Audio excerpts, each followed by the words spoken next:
Bonjour à tous et à toutes et bienvenue à cet épisode de Double Vue où on va parler ce soir d'un sujet vraiment spécial, je vous dirais. Oh, mon chandail fait un petit effet bleu sur bleu. Oui, on va parler d'un sujet assez spécial. On va parler du monstre du Loch Ness et tous les autres monstres lacustres, dans le fond, tous les autres monstres dans les lacs. Parce que, en fait, je me suis focalisé plus sur le monstre du Loch Ness parce qu'évidemment, c'est le monstre. Excusez, c'est le monstre qu'on connaît le plus, qui a le plus de recherches dessus et tout. Mais les mêmes recherches sont pas mal valides, je vous dirais, sur la grosse majorité des monstres lacustres. On va commencer en faisant un petit historique du monstre du Loch Ness, à savoir. Excusez. Ah. Donc, arrêtez de bouger. On va commencer en faisant un petit historique du monstre du Loch Ness, à savoir d'où est-ce que ça vient, puis c'est qui la première personne qui l'aurait vu, des choses comme ça. Ensuite, on va voir un peu plus c'est quoi les, les suppositions, les choses que on croit que ça peut être. Qu'est-ce que ça peut être dans le fond le monstre du Loch Ness selon des experts, selon des gens qui ont étudié le cas. Puis ensuite, on va finir en regardant un peu plus qu'est-ce qu'il en est des autres monstres lacustes, excusez. Je vais pas faire une étude exhaustive de tous les monstres lacustes qu'il y a dans le monde, mais je vais nommer ceux qui sont les plus connus dans le fond là-dessus. Donc, le monstre du Loch Ness, la première fois qu'on a entendu parler de tout ça, ça se trouve être en 1934. Je vais juste. Comme ça. Donc, euh, non, ben j'ai des photos. J'ai pas de vidéo par contre que j'ai réussi à trouver qui valait vraiment la peine, malheureusement. On pourrait, par exemple, à la fin du podcast, essayer d'aller voir ça. Ben oui, ça pourrait être une bonne idée. J'avais pas pensé aux analyses de vidéo, mais oui, ça pourrait être une bonne idée de faire ça, Sartre. Je vais juste.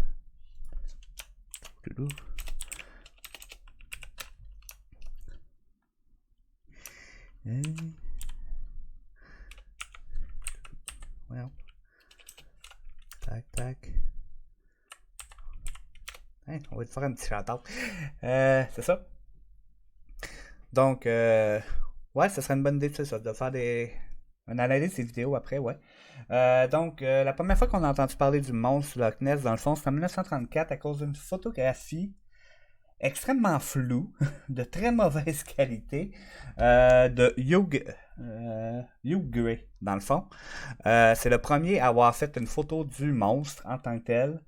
Euh, donc, la plupart des sceptiques, même à l'époque, ils disaient que ça ressemblait beaucoup plus à un labrador, dans le fond, qui se baignait. La photo, dans le fond, elle ressemble à ça. Donc, c'est assez flou.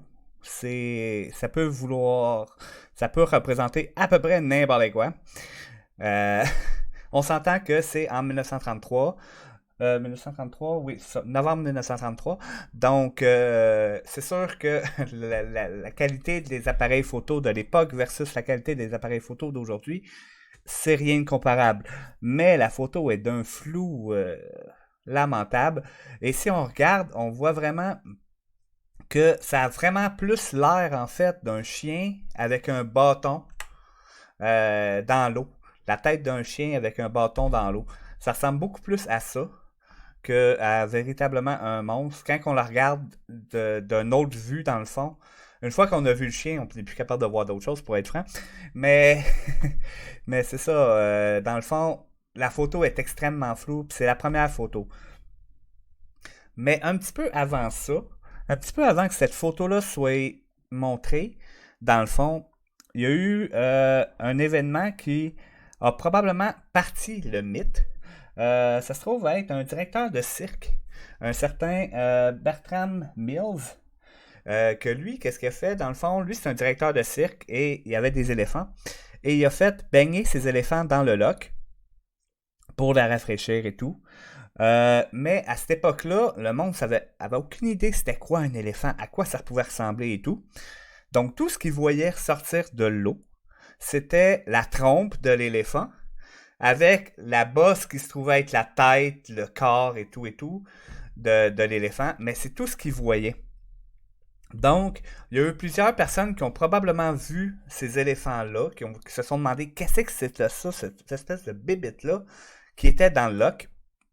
Et pour mousser un petit peu ça, puis mousser sa popularité et ce fameux Bertrand Mills, dans le fond, lui, ce qu'il a fait, c'est qu'il a offert une récompense de 20 000 livres, ce qui, à l'époque, était énorme, ce qui équivaut aujourd'hui à environ 1 million de livres actuels, à quiconque serait capable de lui ramener le monstre en question pour qu'il puisse le mettre dans son musée des malheurs ou musée des horreurs ou quelque chose comme ça. Évidemment, lui, il avait une bonne idée de savoir que le monstre n'existait pas du tout. Parce que lui, il savait très bien c'était quoi des éléphants. Puis il se doutait bien que c'était probablement les éléphants. Mais ça l'a fait un méchant coup de marketing. Tout le monde a entendu son nom et le monde se sont mis à chasser le monstre. Parce que justement, c'est comme si on vous dit il y a une récompense d'1 million de dollars sur quelque chose.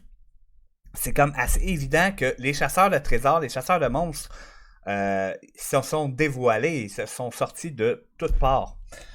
Un peu plus tard, dans le fond, pas bien plus tard, en 1934, t'as une autre photo qui est sortie, qui se trouve à être la photo la plus connue du Loch Ness, qui se trouve à être cette photo-là.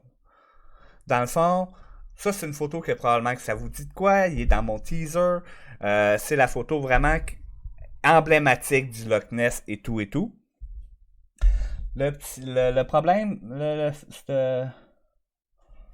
ouais, c'est ça. C'est ça. Le problème avec cette photo-là, dans le fond, c'est que c'est Robert Kenneth Wilson qui l'a pris. Puis des années plus tard, ben il a admis que c'était un canular et qu'en fait, c'était un jouet en plastique qui s'était servi pour prendre cette photo-là. Parce que si on regarde, il n'y a absolument aucune perspective dans cette photo-là, ni rien. Donc c'est assez facile de juste prendre le, le, le jouet en question de très très proche, vu qu'il y a absolument, il n'y a pas d'arbre, il n'y a pas rien autour, là. Il y a de l'eau et il y a la créature ou le jouet en tant que tel. Donc c'est très facile de truquer puis tout le kit, puis même lui-même l'a admis des années plus tard, dans le fond, comme quoi que c'était un canular. Mais pourtant, c'est encore la photo la plus reconnue du Loch Ness. Un petit peu plus tard, en fait, non, la même année, vu que justement, probablement à cause de la récompense, à cause de la photo qui avait commencé à sortir, vous avez un certain Sir Edward Montaigne, que lui, il s'est dit, ben regarde, personne y croit, tout le monde trouve que c'est pas vrai, mais moi j'ai de l'argent, puis moi ça m'intéresse, donc il a engagé 20 chômeurs, 20 personnes qui étaient sans travail, pour surveiller 24 heures sur 24, 7 jours semaine, le lac, pour faire des photos. Il y avait des jumelles, il y avait des appareils photos, pour faire des photos, dans le fond, du fameux monstre. Malheureusement, après 5 semaines, il n'y a pas eu absolument rien. Donc, il a été obligé de mettre son projet un petit peu à l'eau parce que maintenant, oui, il y avait de l'argent, mais il ne pouvait pas non plus faire une étude comme ça, payer 20 personnes 24 heures sur 24, 7 jours semaine pour un temps immense. Donc, après 5 semaines, ben, il a mis fin au projet tout simplement. Après ça, pendant très longtemps, le monstre est resté un mythe, mais il n'y a pas eu d'événements vraiment majeurs qui se sont produits. Il n'y a pas eu d'autres photos vraiment marquantes qui ont été sorties, des choses comme ça. Donc, mais en 1961, dans le fond, vu qu'il y avait vraiment le phénomène étant de plus en plus fort et tout, avait continué de grossir quand même, même s'il n'y avait pas vraiment eu de rien pour l'alimenter. Il y a eu la création de la Loch Ness Phenomena Investigation, qui est une entreprise, une petite... d'après moi, ça devait être une OSBL. J'ai pas vraiment vu ça, mais je présume que ça devait être un genre de OSBL. Puis, dans le fond, qui était pour la recherche, pour essayer de trouver le monstre du Loch Ness, pour essayer de trouver exactement qu'est-ce qu'il en était et tout. Cette organisation-là a duré jusqu'en 1974, année où elle a fermé ses portes. J'ai pas eu vraiment de détails à savoir le pourquoi qu'elle a fermé ses portes. C'est-tu les fonds qui ont fini par manquer? C'est fort probable, mais j'ai pas vraiment d'informations précises là-dessus à savoir voir si c'est vraiment ça. Mais selon toute vraisemblance, un moment donné, les fonds se sont mis à manquer, puis ça l'a comme ça l'a comme épuisé dans le fond là. Euh, T'as eu des expéditions qui ont été pro- qui ont été dirigées par le professeur Gordon Tucker pour tout sonder le lac au complet au moyen d'un sonar. Ça, ces expéditions-là, t'en as eu en 1968, en 1969, en 1970. Donc, les 3 années, euh, ils sont sortis avec un sonar, puis un sonar de l'époque, on s'entend qu'il était pas super performant, mais quand même, qui donnait une bonne idée quand même de la géographie du lac. La première fois qu'on voyait vraiment la géographie du lac. Donc là, ça a donné une bonne géographie du lac. Mais, ouais, c'est ça. Dans le fond, ce qu'ils ont trouvé, c'est qu'ils ont trouvé une grosse masse qui était en mouvement. Ils l'ont vu à 2 ou 3 reprises durant les 3 années. Ils savent pas exactement. Une grosse masse, c'est très vague comme interprétation. Donc, on sait pas exactement c'est comment gros ou quoi que ce soit, mais ils ont vu comme une grosse masse qui se promenait. Qui était sans doute pas un banc de poissons, mais qui était une créature unique. Sauf que le Loch Ness, c'est un énorme lac. Attends une seconde, on va regarder voir la grosseur. J'avais pas pris en note, mais ce serait une bonne idée. Ce sera pas long.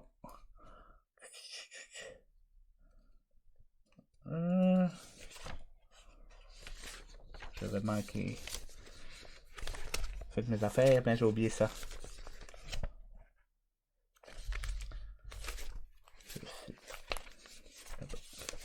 Tac, tac, tac, tac, tac, tac. Désolé, je sais que c'est un peu plate là. Tac, tac, tac. Loch Ness, Loch Ness, Loch Ness.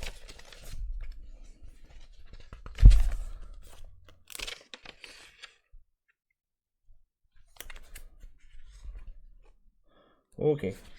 Bon, ok. Je pense que je vais laisser faire tout simplement. Mais en tout cas, c'est un énorme lac, dans le fond.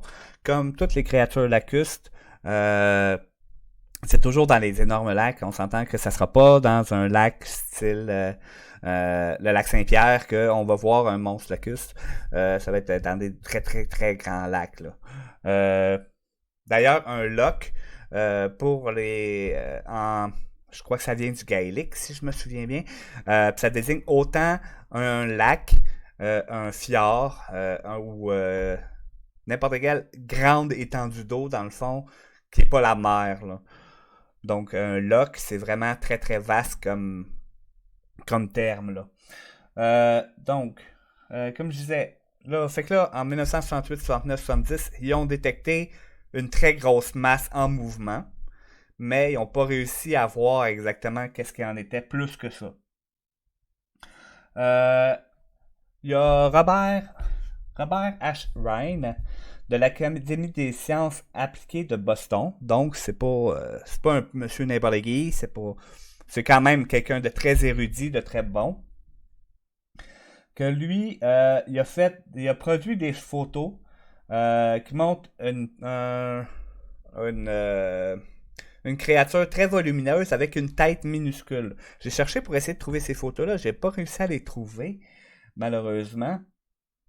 Ceux que je voyais, ça ressemblait plus à des dessins ou quoi que ce soit quand quand je faisais mes recherches sur lui. Fait que j'ai pas vraiment vu rien de vraiment, en tout cas. Mais en 1972, 75 et en 2001, lui, il a fourni des photos quand même assez bonnes apparemment. Mais en tout cas, comme je dis, moi, je les ai pas vues. Mais...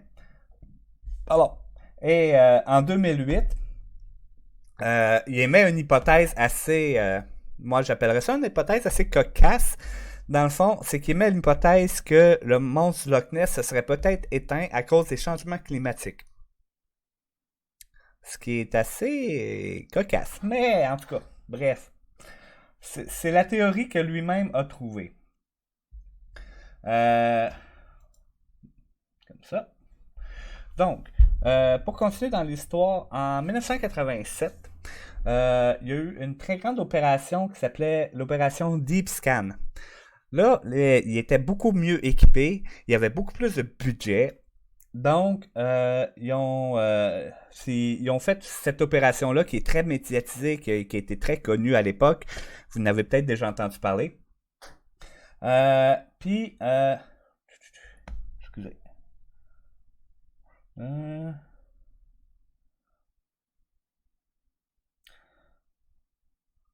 ouais, c'est ça. Mais c'est ça. Fait que eux autres, ils ont fait vraiment, avec encore là des sonars beaucoup plus perfectionnés et tout. Il y en avait plus. Ils ont vraiment essayé de cartographier le loch au complet et de trouver s'il y avait vraiment quelque chose qui se cachait dans le loch. Et ils n'ont pas rien réussi à trouver qui était vraiment concluant. Toutes les recherches, dans le fond, donnaient sur des trucs vraiment que le fond était très vaseux, qu'il y avait beaucoup de débris, des choses comme ça dans le fond et tout. Euh, dans les, dans les années 90, il va y avoir un événement quand même assez étrange qui va se produire. On va se rapporter beaucoup de saumons. Je sais pas s'il marque le nombre. Ouais, j'ai pas le nombre exact, mais en tout cas, beaucoup de saumons qui se seraient échoués sur les rivages du lac. Puis les saumons auraient beaucoup comment je pourrais dire, des morsures dans le fond, des signes de morsure sur eux. Ce que moi je trouve un peu cocasse encore là, c'est qu'en pratique, un saumon, oui, c'est quand même un bon poisson, c'est quand même assez gros. Sauf que si on compare avec la créature du Loch Ness, la taille qu'on lui prête, ben, je pense pas qu'elle aurait pris des croquets dans des poissons style. Tu sais, d'après moi, elle les aurait gobés d'un coup, tu sais. Mais en tout cas, on y reviendra là-dessus. Mais c'est ça. Euh, Ça, c'est dans les années 2000 que c'est arrivé. Dans les années 90, excusez. En 2003, la BBC a fait un documentaire extrêmement pointu, extrêmement à mettre beaucoup d'argent là-dedans. Dans le fond, il y a 600 sonores qui sont mis sur le cas, en plus qu'un tracking par satellite, dans le fond, pour vraiment pour cartographier et voir toutes les espèces qui pourraient être là, voir tous les poissons, tous les animaux qui pourraient être dans le lac et tout et tout. Le documentaire qui s'appelle, si vous voulez le voir, dans le fond, ça s'appelle Searching for the Loch Ness Monster. Vous pouvez marquer que c'est 2003 parce qu'on s'entend que avec un nom comme ça, il doit y en avoir beaucoup de documentaires. Mais il a été produit en 2003 et c'était assez imposant. 600 sonores, tracking par satellite, des équipes de chercheurs. Je présume, j'ai pas, je présume qu'il devait y avoir des scientifiques là-dedans, des biologistes, puis des choses comme ça. Euh, Puis au final, après avoir fait après avoir fait tout ce documentaire-là, ils disent, ben, malheureusement, le Loch Ness, c'est bien gentil, il est bien cute et tout, mais d'après nous, c'est un mythe. Donc la BBC en 2003 a déclaré que le Loch Ness n'était en fait qu'un mythe. Ensuite, en 2011, euh, Dans le fond, il y a George Edward qui prend une photo qui est considérée comme la photo la plus claire, la plus précise du monstre du Loch Ness et tout. Encore là, j'ai pas réussi à la retrouver malheureusement. Mais il s'avère que cette photo-là était très claire, était très nette et tout, parce que c'était une supercherie, puis qui a été avouée. En fait, c'était une coque en fibre qui avait été créée pour un documentaire que lui s'était servi, puis qui avait mis dans l'eau pour réussir à créer, puis à prendre sa photo, dans le fond, super exceptionnelle.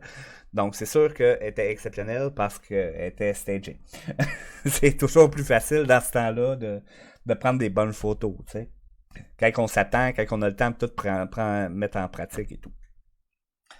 Donc, la dernière chose, dans le fond, en date, c'est en 2018, qui ont fait parce que ils ont fait une étude encore là, mais au lieu de prendre des sonars, sonder le lac au complet, comme il l'avait déjà fait à nombreuses reprises, et entre autres avec le documentaire de la BBC d'une façon extrêmement précise, ils ont poussé avec les dernières technologies qu'on avait, et donc ils ont échantillé 250 échantillons d'eau pris un peu partout dans le lac, dans le fond. Puis ils ont regardé quelles traces d'ADN qu'il y avait dans ces échantillons-là. Parce qu'évidemment, dans un lac, toutes les créatures qui vont aller dans le lac ou qui vont aller autour de lac, genre les oiseaux, leurs plumes ils vont tomber dans l'eau, puis ça va se transformer, ça va aller dans l'ADN de l'oiseau, va s'en aller un petit peu dans le lac. Donc, ils ont trouvé des espèces, ils ont trouvé combien? 3000 espèces qui ont identifié grâce à l'ADN. Donc, encore là, c'est une étude très, très, très exhaustive, très, très poussée. Ils ont réussi à 3000 espèces qu'il y avait là-dedans, des oiseaux, il y avait des arbres. Non, il y avait des oiseaux, excusez, il y avait des blaireaux, des humains évidemment. Il y avait des rongeurs de toute taille, il y avait des poissons évidemment. Mais malheureusement, les résultats qui sont publiés en septembre 2019, dans le fond, le généticien Neil Gemmell de l'université d'Otago à Dunedin, en Nouvelle-Zélande. Lui, il a écarté la possibilité, mais alors là, complètement, que ça soit un reptile préhistorique, comme qui va être la première probabilité, la première possibilité que le monde du Loch Ness ce serait un reptile préhistorique. Mais cette possibilité-là a été écartée avec les tests d'ADN que lui a dit c'est impossible que dans le lac il y ait une créature préhistorique. Parce que donc, mais par contre, ce qu'il propose lui, c'est que c'est peut-être des anguilles géantes qui feraient dans le fond, qui seraient à l'origine du mythe et tout. Parce que dans le fond, des anguilles géantes, ça peut devenir très très gros. Puis ça, il y aurait plus. Je pense qu'il avait trouvé des traces d'ADN d'anguilles géantes justement dans le lac. Donc ça serait possible. Pour ce qui est des identités possibles du monstre, qui ont été données au fil du temps, dans le fond, par différentes personnes, il y a plusieurs théories qui ont été données. Certaines très très très loufoques, certaines assez crédibles. La plupart ont été... en tout cas, j'irai pas là. Donc, la première suspect, si vous voulez, la première possibilité, ça serait un Pléosaurus. Un Pléosaurus... Excusez, je suis pas super bon en dinosaure. Un plésiosaure. Un plésiosaure. Bon, en tout cas. Bref, c'est ce bébête-là. Donc ça serait la première possibilité. Là, on se dit, ok, il y a quand même un long cou. Sur certains dessins, il y a encore un plus long cou que ça. Ça, c'est un dinosaure, dans le fond, qui s'est éteint dans la période du Crétacé, excusez. Donc, si on se fie, c'est autour de 12 000 ans, au début de l'ère glaciaire, là.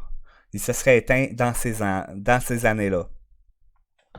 Donc, qui ait survécu jusqu'à aujourd'hui, tu sais, il n'y a rien d'impossible, mais c'est peu probable. C'est presque la possibilité la moins probable.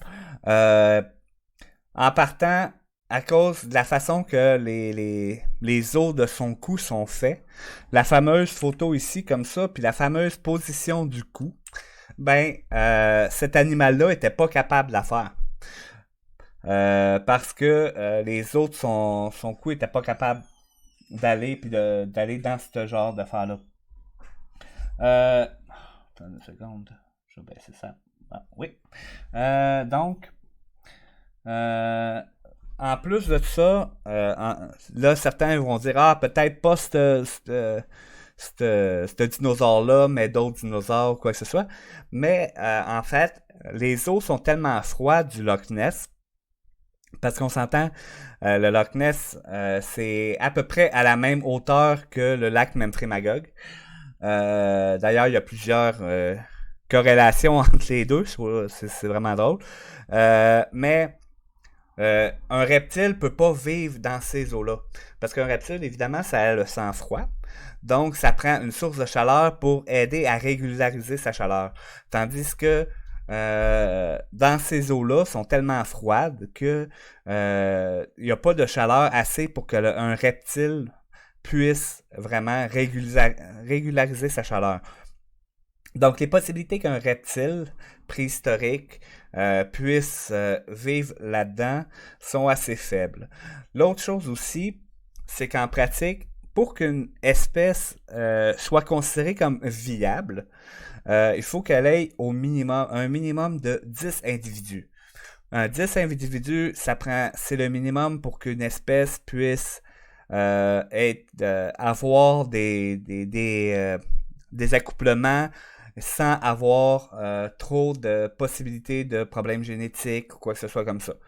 Donc, en supposant que il y ait plésior, en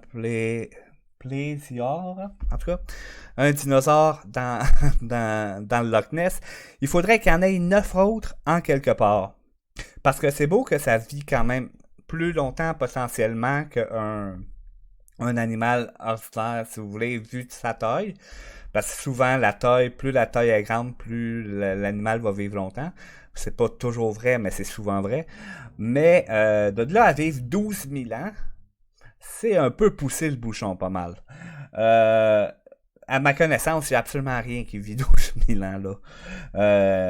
Je suis pas botaniste. Peut-être qu'il y a des plantes qui réussissent à vivre ce temps-là. J'en ai aucune idée.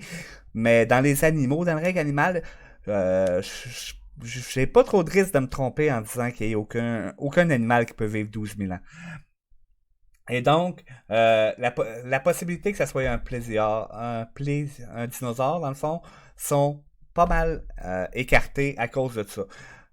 Déjà en partant que le dinosaure, ce dinosaure-là serait pas capable de faire les mouvements qu'on dit qu'il serait capable de faire et qu'il faudrait qu'il y ait une population d'au minimum 10 individus pour qu'ils soient capables de se reproduire puis qu'il y en ait encore aujourd'hui, tu sais. Euh, l'autre possibilité, euh, dans le fond, c'est Robert Rhine, un des premiers à avoir pris des photos.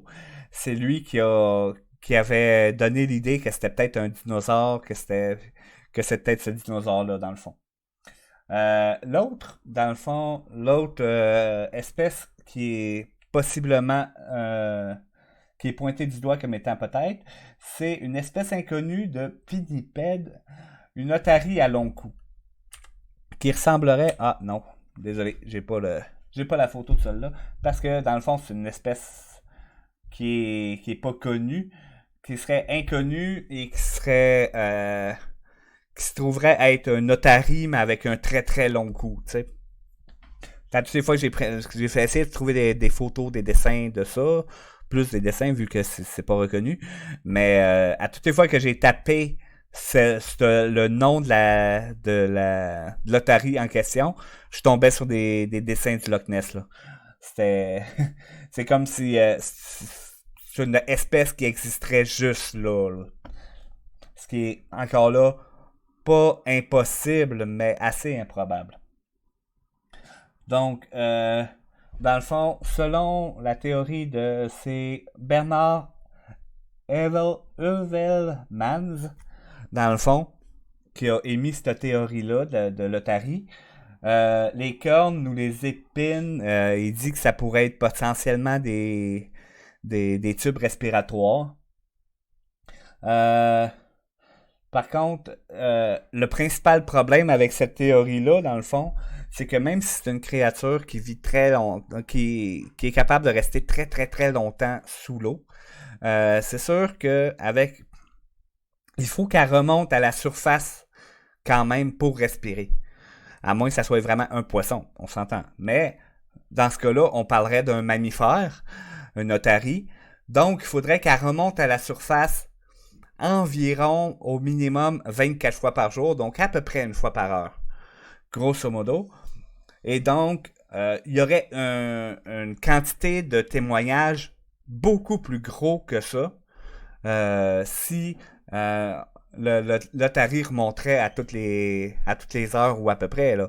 Même si on dit que elle a plusieurs points de ravitaillement ou quoi que ce soit, puis que, mais déjà là, tu sais, avoir deux apparitions par année, c'est assez improbable, mettons.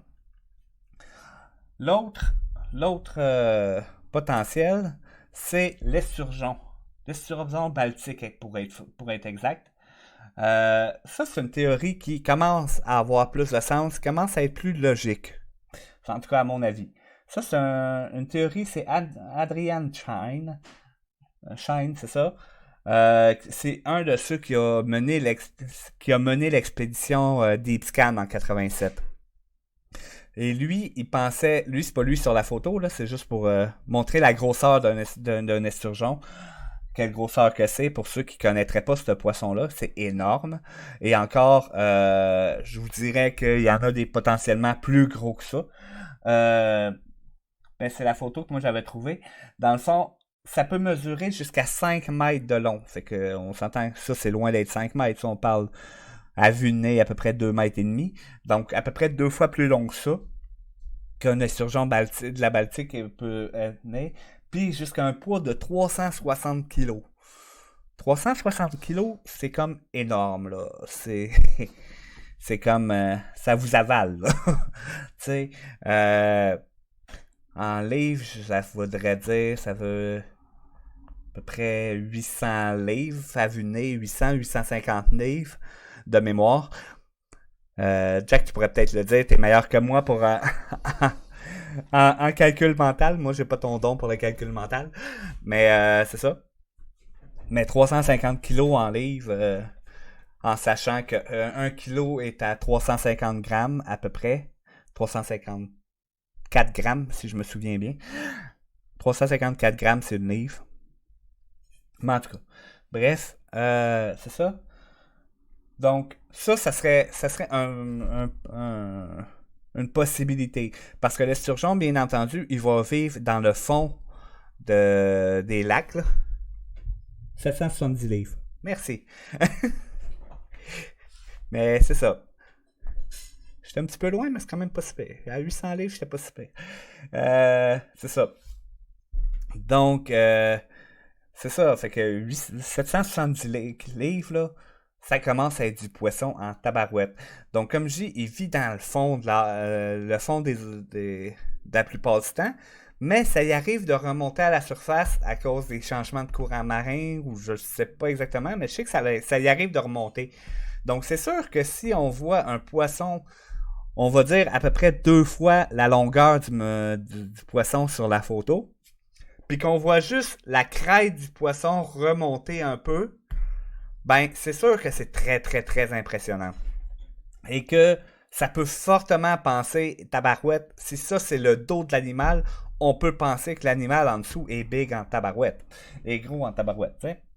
Euh, donc ça c'est une des possibilités qui est la plus logique dans le fond. En plus, il y a des plaques osseuses vraiment super épaisses qui fait vraiment comme un bouclier, une armure, là. C'est un cuirassé, ce poisson-là. Donc, comme je dis, c'est la. Puis ça vit un esturgeon, ça peut vivre jusqu'à au-dessus de 100 ans. Donc, c'est sûr que ça peut expliquer pourquoi que s'il y en a un qui est particulièrement gros et que dans le fond, il est particulièrement gros, puis qu'il a été commencé à être vu dans les années 1930, ben c'est sûr qu'en pratique, vu que ça vit à peu près 100 ans, mettons qu'il était au summum, donc il avait 50 ans, donc mettons de 1930 à 1950 à peu près, ça peut être juste un esturgeon qui, une fois de temps en temps, remonte et qui crée tout ça. Tu sais?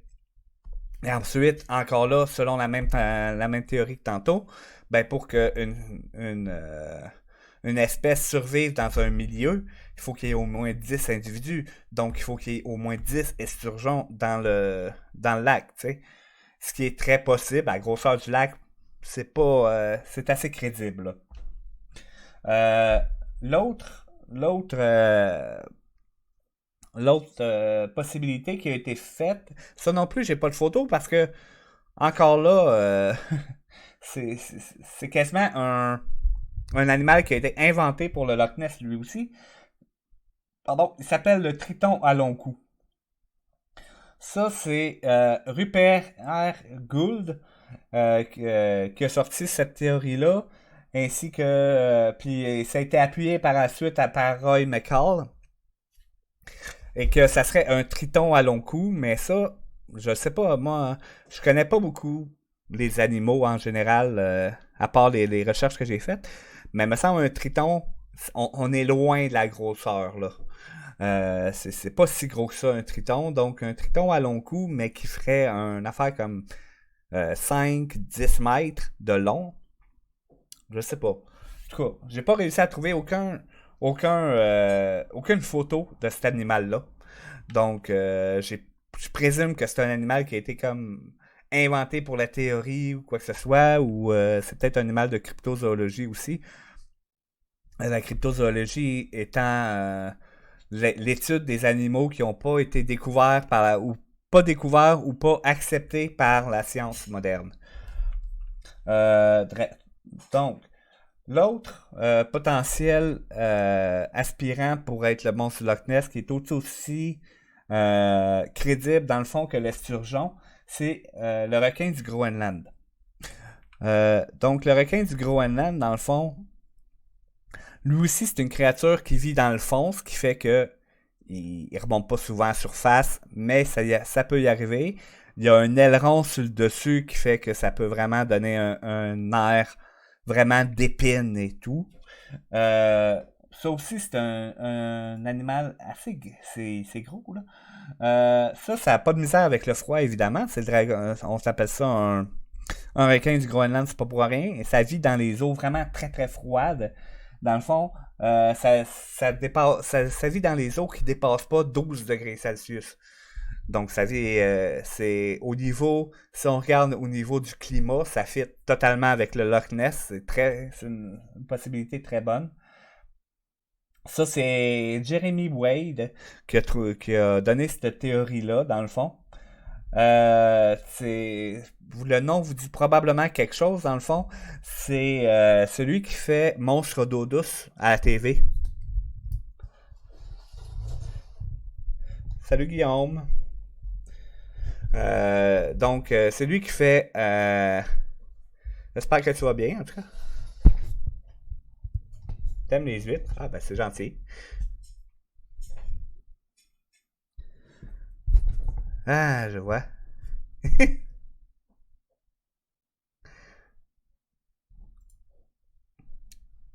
Bref.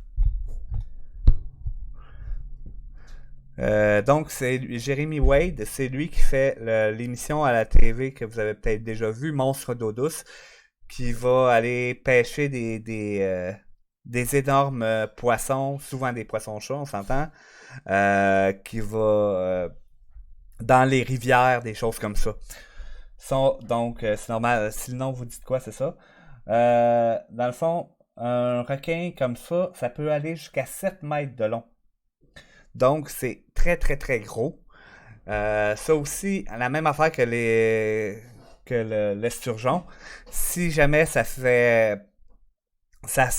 lève au début, dans le fond, que ça fait juste survoler la crête, va juste un petit peu dans l'eau.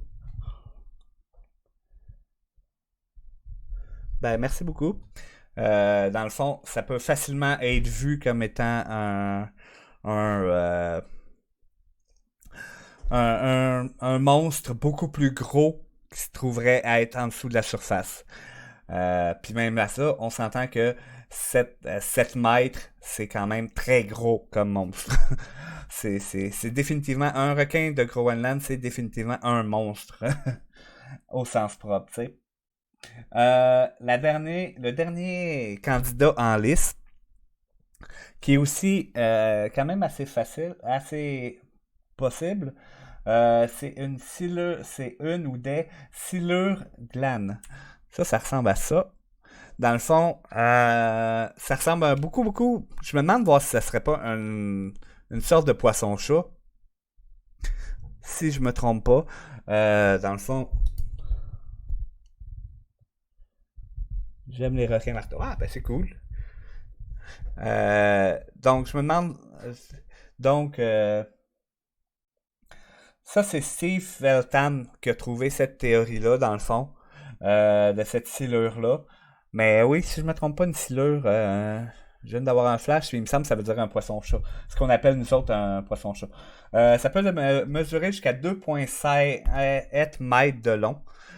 Pour à peu près 130 kilos. Donc, à peu près la grosseur de l'esturgeon qu'on a vu sur la photo tout à l'heure. C'est un poisson de fond, évidemment.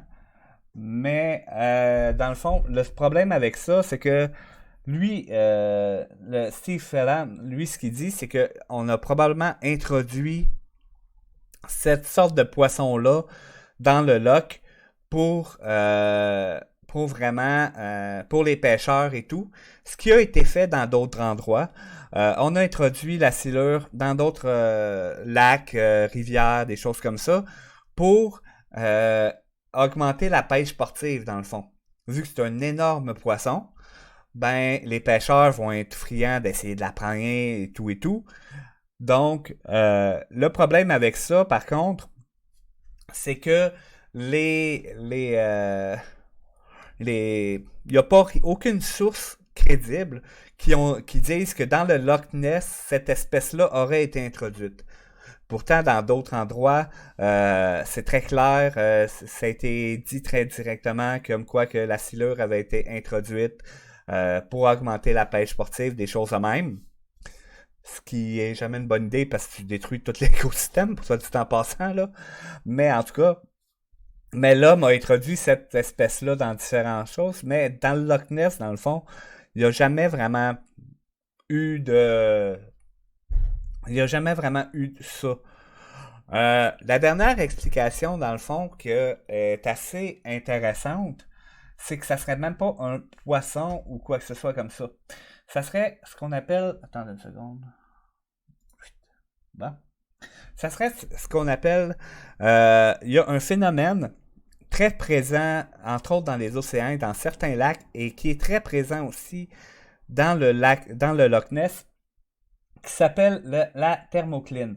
La thermocline, c'est quoi exactement? C'est la zone de transition, c'est la zone de transition thermique rapide entre les eaux superficielles chaudes dans le fond, puis les eaux froides. Autrement dit, c'est le point où ce que les c'est le point où ce que la température change drastiquement jusqu'à à peu d'essai de 20 degrés directement d'une place. On appelle ça la thermocline. Ça se trouve à être cette zone-là entre les deux, entre les eaux chaudes et moins salées la plupart du temps, et les eaux froides qui sont la plupart du temps plus salées. Cette thermocline-là, certaines fois, 2 fois par année en fait, je ne sais pas si c'est un effet de marée ou quoi que ce soit, faudrait demander à un biologiste marin ou quoi que ce soit, mais euh, ou un géologue. Mais cette thermocline-là va varier énormément et va comme tourner, si vous voulez. Ce que ça va provoquer à la surface de l'eau, ça va provoquer des mirages. Des mirages, dans le fond, comme ça va provoquer des flous, ça va provoquer des changements. Tu vas avoir un bout de bois qui va flotter sur le lac. Puis à cause de cet effet-là, ben le bout de bois va être exagérément gros. Ça va grossir les. Ça va grossir. Ça va. Attends un petit peu, 2 secondes. Je vais juste faire de quoi. Ça sera pas long.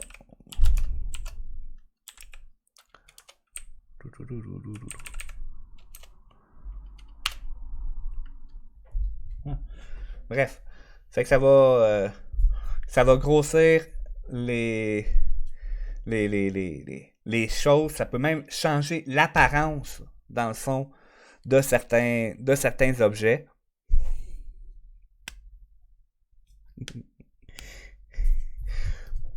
Ouais, genre, s'ils sont trop trolls. Jusqu'à date, ils sont pas si pires, là, mais. Euh, mais c'est ça.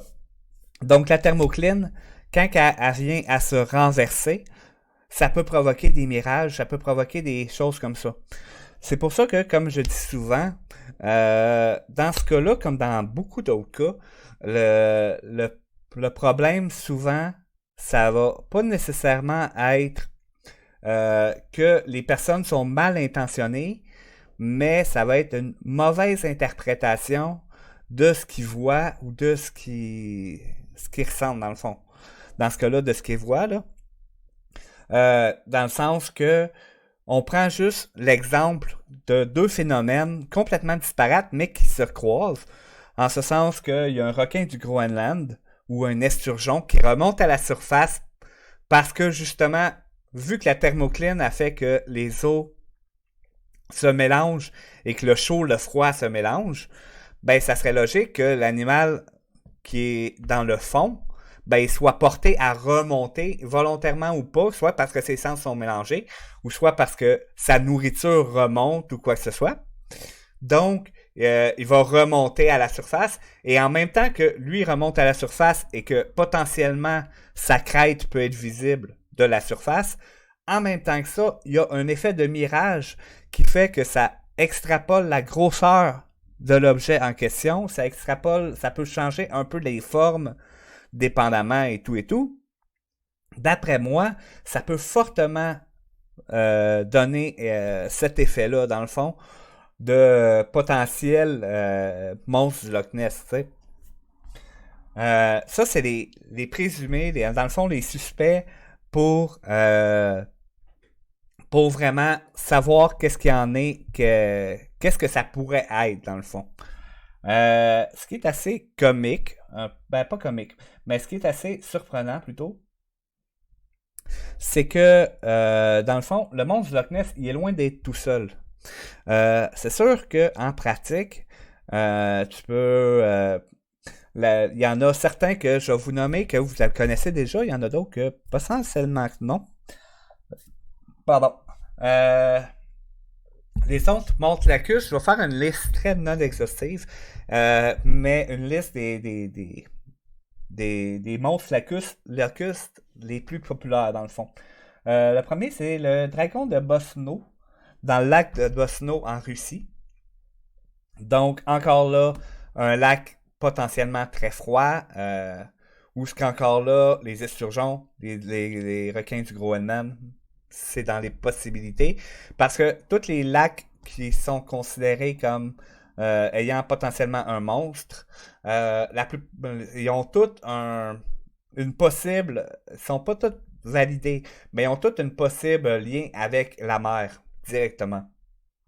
Tu sais, euh, Le deuxième, c'est Champ ou Champy, celui du lac Champlain au Canada. Euh, L'autre que je nommerais, ce serait Bo'nessy. C'est du lac, lui est au lac Windermere en Angleterre. Il y a Ogopogo dans le lac Okanagan. Si je me trompe pas, le lac Okanagan, c'est dans l'Ouest canadien. Il ne marquait pas, mais il me semble que c'est là. Toponic dans le lac Poénécaboc au Québec. T'as. L'eau, tabarouette. Là, pardonnez-moi mon accent, mais je parle pas cette langue. T'as Storjoduret dans le lac Storsjön en Suède. Malheureusement, je parle pas suédois, donc probablement je le prononce tout croche. Puis t'as le dernier très cocasse, c'est le monstre du lac Fagua dans un lac au Chili. Mais avec des recherches, on se rend compte très vite que le monstre et le lac, en fait, sont fictifs. Mais donc, ça, c'est les principaux autres monstres lacustres, dans le fond. Moi, ma théorie, c'est justement, comme je disais, d'après moi, c'est une mauvaise interprétation de plusieurs facteurs qui fait que ces apparitions-là qui ont commencé selon toute vraisemblance par une grosse activité de marketing et qui ont continué après ça avec possiblement des, euh, des observations potentiellement erronées, soit par un mirage, soit par on voit un bout, mais on voit pas complètement, et tout et tout. Donc, moi, ça me fait pas mal à ce que j'avais pris comme recherche. On va regarder ça, voir qu'est-ce que ça dit, puis à quoi que ça ressemble. Wow, ça, on voit vraiment un monstre ou on voit seulement quelque chose qu'on comprend pas. Ça dure 6,35, c'est pas grave. Je vais me mettre sur n'importe quoi.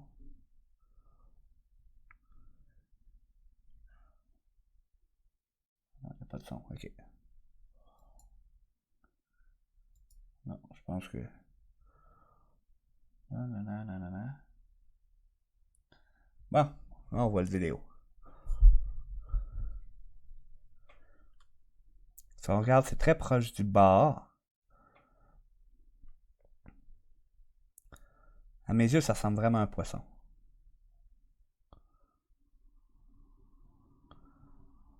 Je suis pas un spécialiste, là.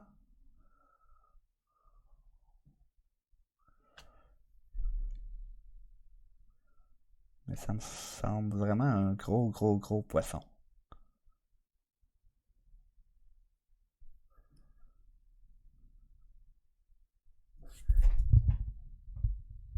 Ouais, mais si on regarde, si on regarde les stats que j'ai données tantôt, un requin, c'est pas le requin, c'est quel qui était l'esturgeon? Tudoudoudou. L'esturgeon, il pouvait mesurer jusqu'à 5 mètres. 5 mètres, c'est un hostie de gros poisson. On s'entend. Je vais remettre ça là. Pas ça pantoute que je voulais, c'est ça que je voulais. Hein? On va regarder, voir si il va dire d'autres choses. Mais oui, je suis d'accord que on s'entend qu'on parle pas d'une truite ici. Hmm.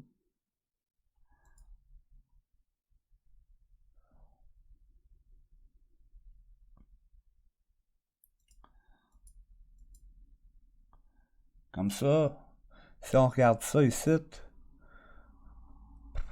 ça peut être à peu près n'importe quoi. Encore là, on n'a absolument rien autour pour nous montrer la grosseur que c'est. T'sais, ça peut être un anguille. Elle est peut-être même pas si grosse que ça, mais on le voit pas parce qu'on n'a rien pour nous. Tu sais, quand je vais probablement parler des ovnis aussi un moment donné. C'est le même problème souvent, c'est que on prend une photo, Mais on prend une photo juste du ciel, mais avec absolument rien en background ni rien. Donc, on n'a absolument aucune perspective. On ne sait pas si l'objet se trouve à être tout petit ou quoi que ce soit. Ça peut être une affaire de un pied de long, vu de très très proche. On ne sait pas, tu sais.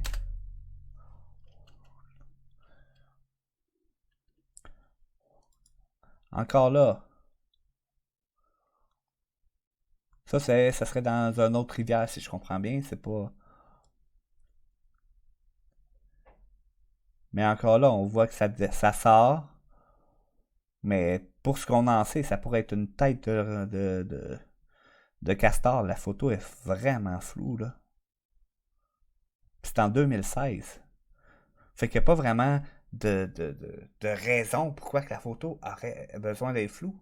Tu sais, la photo de 1933, là, j'y donne, là. Tu sais, c'était déjà beau qu'il y ait un appareil photo à cette époque-là, là.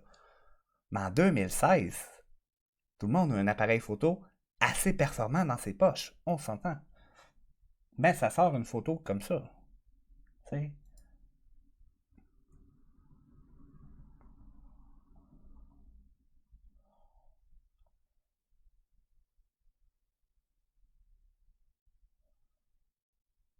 Ça va tellement vite, hein. Je vais essayer de l'arrêter.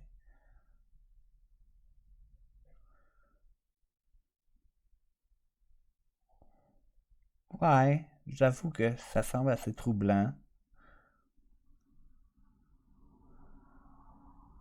Encore là, ça peut-tu être un arrêt de requin? Peut-être, je sais pas. J'avoue que c'est troublant.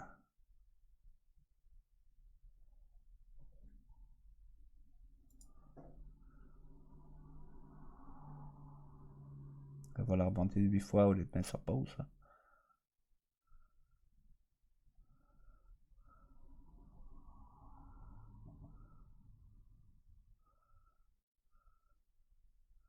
Là, déjà, tu as une perspective un peu plus. Dans ce sens que tu vois le. Tu vois que c'est à peu près dans le milieu de la rivière ou du. Je sais pas comment appeler ça, là. Mais c'est à peu près dans le milieu. Mais encore là.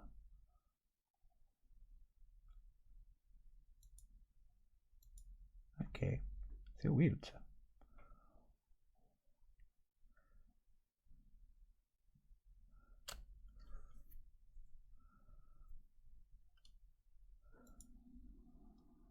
Ça, pour moi, ça semble clairement une anguille. Mais clairement, là.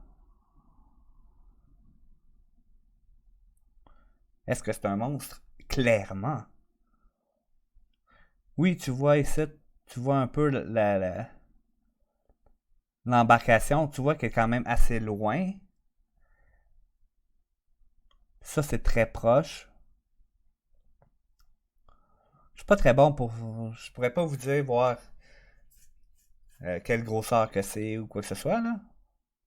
C'est clairement très très impressionnant, là. Ça, c'est clair, là. Au Island, j'ai aucune idée où ce que c'est.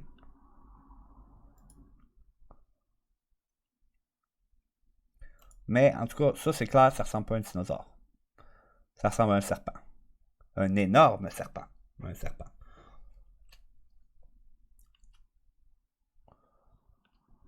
Donc, tu veux pas te retrouver face à face avec ça dans l'eau. Ça, c'est assez évident, là. Parce que ça, clairement arrivé deuxième.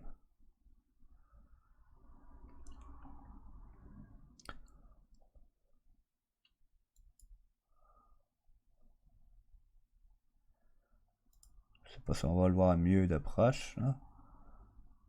Ça semble être un poisson ou quelque chose de même qui a sauté. Ça, c'est le même que tantôt.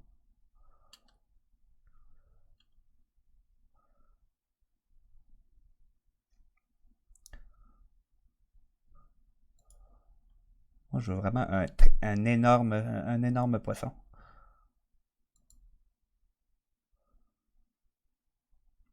Ça, il n'y a pas de doute, là. Des énormes poissons, il y en a, là. Que ce soit des requins ou quoi, c'est ça. Près de l'Australie? Ok.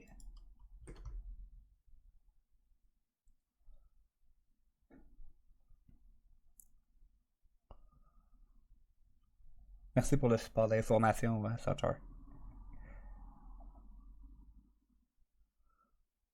Là, je mets pas le son parce que tout simplement, c'est l'image qu'on veut voir de un, puis ça ressemble à un serpent. Possiblement un serpent quand même assez simple, mais vu de très très proche. C'est l'impression que ça me donne. Mais on voit clairement que ça ressemble vraiment à un serpent, là. De ce que je vois, là. Puis comme je dis, c'est dur à déterminer la grosseur parce que on voit rien d'autre, là. C'est peut-être un serpent de 12 pieds de long, là. Un genre de boa ou quelque chose comme ça.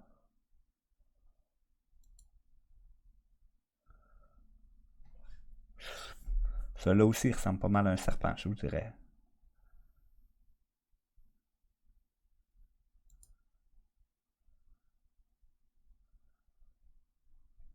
Ça, selon le YouTuber qui a mis ça en chose, c'est les meilleures preuves de l'existence des monstres.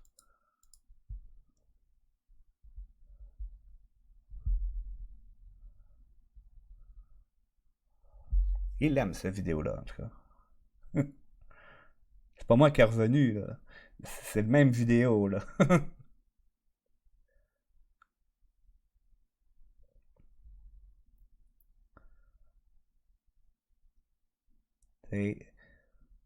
Est-ce que je voudrais me retrouver face à face avec ce poisson-là? Non, du tout. Est-ce qu'il pourrait me pogner, m'amener en fond de l'eau, puis que me laisser crever et noyer? Sans aucun doute. Ou partir avec une de mes mains, là. J'ai aucun problème avec ça. C'est clair et net que ce poisson-là pourrait facilement être dangereux pour l'homme, là. Ça, je suis pas de misère à le croire. Mais est-ce que ça ressemble à un dinosaure? Pas bien, ben. Pas de ce que j'en vois. Celui-là, comme je dis, je suis peut-être trop critique, puis peut-être trop sceptique, c'est possible. Mais ça ressemble vraiment à un poisson qui a sauté en dehors de l'eau et qui retombe dans l'eau. Ce qui est pas commun, mais qui est pas non plus super ésotérique, là. On voit pas ça très souvent, mais ça arrive, là.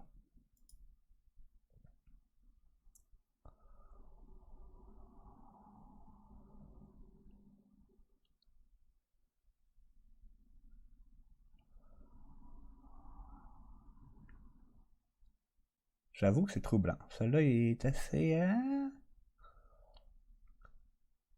Celui-là, il est troublant, pas pire. Il rebondit, il se recache, là.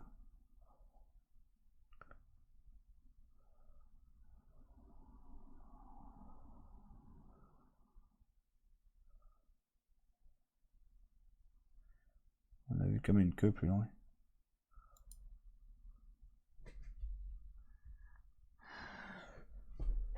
Fait que oui, il y en a certains que j'avoue que... je suis troublé, là. Je vous mentirai pas, là. Il y en a que je suis troublé. Mais... il y en a certains, par contre, que je dis, ah, ça c'est assez évident, là. Mais la plupart, je suis assez il y en a beaucoup que je suis troublé, que je le sais. Sur ça, moi, je vais terminer, dans le fond, le podcast pour cette semaine là-dessus. Mais merci beaucoup d'avoir été là. Merci de votre écoute, vos questions, tout le kit. Et on se revoit la semaine prochaine. Peut-être avec le triangle des Bermudes. Ou peut-être avec un invité. Tout dépend là comment que ça va aller. Voir si je trouve un invité ou pas. Donc là-dessus, merci et à la prochaine.